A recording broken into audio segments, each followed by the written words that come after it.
छत्रपती संभाजीनगर जिल्ह्यातील काही भागात जाणवले भूकंपाचे सौम्य झटके। परभणी, हिंगोली, बीड जिल्ह्यातील काही भागात सकाळी 7 वाजण्याच्या सुमारास जाणवले धक्के।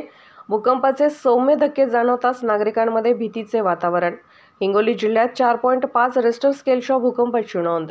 आज 10 जुलै 2024 आज सकाळी भारतीय वेळेप्रमाणे सकाळी 7:14 मराठवाड्यातील हिंगोली जिल्ह्यामध्ये वसमत तालुक्यामध्ये जो रामेश्वर तांडा आहे या परिसरामध्ये भूकंपाचे धक्के बसल्याची नोंद मिळते।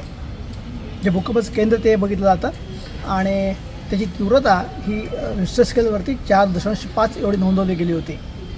या भूकंपाची जी खोली बघितली गेलेली आहे ही खोली देखील 10 किलोमीटर बघितली गेलेली आहे।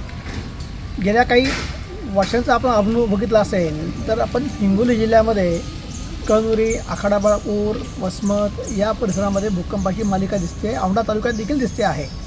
आत्तापर्यंत साधारणतः 27 फेब्रुवारी 2020 पासूनचं वातावरण बघितलं असेल तर साधारणतः 25 धक्के त्या ठिकाणी बसलेले आहेत।